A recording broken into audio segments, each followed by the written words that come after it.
Welcome to the pre-fire strafe masterclass of boot camp. Goes a little something like this.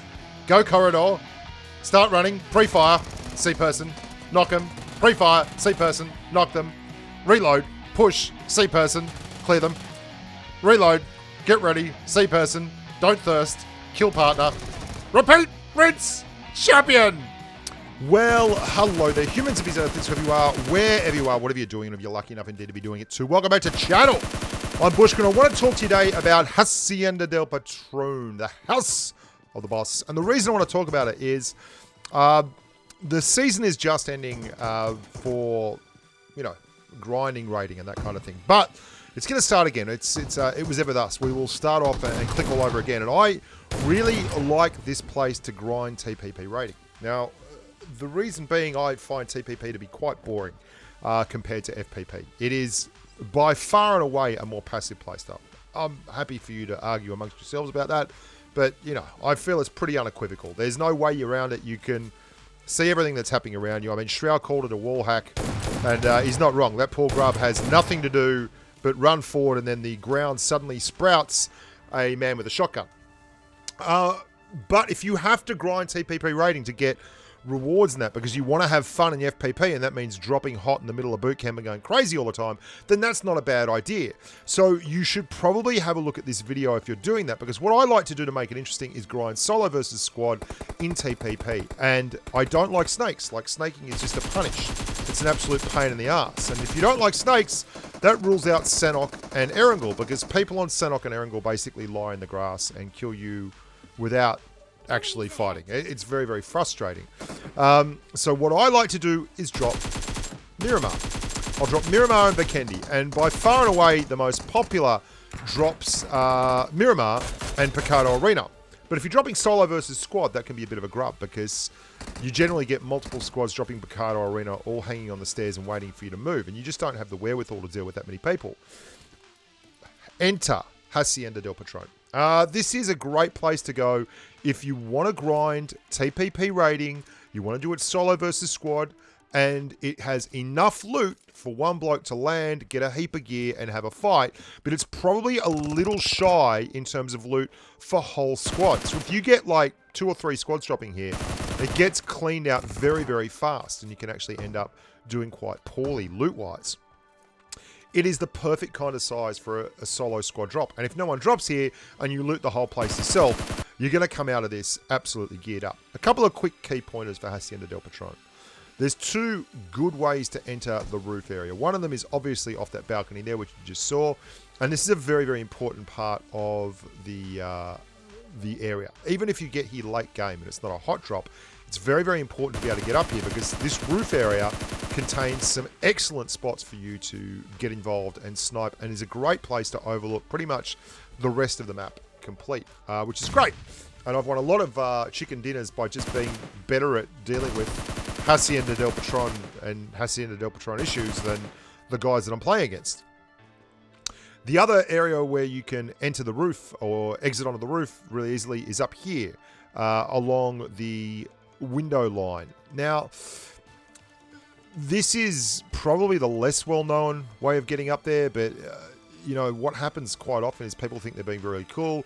They will jump off the balcony over there and start camping the roof, and they don't even know that there's a second entry to the roof available. So they think people are firing at them from down in the courtyard, and they don't really switch on to the idea that there is actually someone on the roof shooting at them until it's far too late and they're all dead.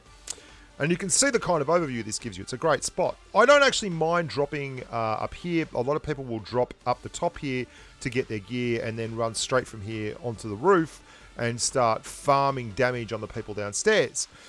I don't mind that at all. And you can see, oh my God, this shot. I remember this was a live stream. Red dotting, red dotting, red dotting, red dot scoping with an M24, just redonkulous. But this is a wonderful place to do it. It offers wonderful overviews. My favorite kind of place to drop in Hacienda Del Patrone, though, is probably the least likely. If you drop the middle, what you will find in the little pit in the center courtyard is generally going to have a gun, and you can, if you're quick on your feet, you can make a very, very good judgment call and move from one area to the next. And if you can't get there and you're just feeling like it's going to be too much of a hot drop, you can actually drop outside the building and come in through one of the windows, or just run away, because people will have to go and get a gun, then come back to get you, and it offers you the opportunity. This is what I'm talking about. Like, TPP as a wall hack is ridiculous, hey? Just sitting there looking around without taking any damage.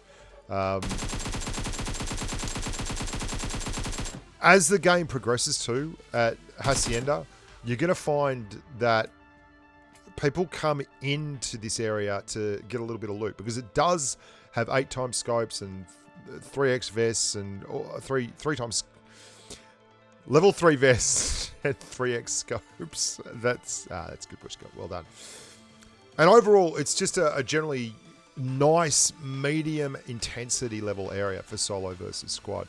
Here's a pretty standard kind of drop.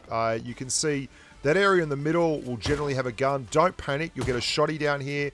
As long as you pick a shotty or something up, you'll be able to get involved and have a little bit of fun. And you can see level 3 helmets, level 3 everything. It's all here. The important thing, though, is if you come into this area up the top, you've got to be very, very careful about this area here. See where there's a little alcove? You can get stuck jumping over that and end up leaping out the window accidentally. I've seen plenty of people do it to me, and it's end up getting them killed. You also get a very nice overlook on the center courtyard from the first floor here, and no one's going to be able to shoot down on you from behind that wall. I would suggest that's not a bad place to be. I've done a lot of good things from this area over here, this room over here. Instead of just being on the roof, it's something that a lot of people don't seem to realize, and they go the roof line every single time. You can't hit the roof line from down there very often at all. I strongly recommend that if you are grinding TPP rating, this is somewhere that you become comfortable with, because it will give you a really good set of options. If you land first, you'll generally get a gun, you can clear a lot of targets, you can have good games where you get high kill counts. Sometimes you're going to get wrecked, but it's not boot camp hot. It's like not like hot to the point where you're going to run into 25 people all at once in the first 3 minutes of the game. So that's Hacienda Del Patrone. Just a little one today, boys and girls. I'm heading off to LA, so hopefully I'll be able to tell you a little bit more about that as it's happening. And yeah, that's pretty exciting, a pretty exciting opportunity for me. And soon I'll be back and we'll be resuming programming as normal. And yeah, if you would share the videos for me with your mates, that'd be really helpful.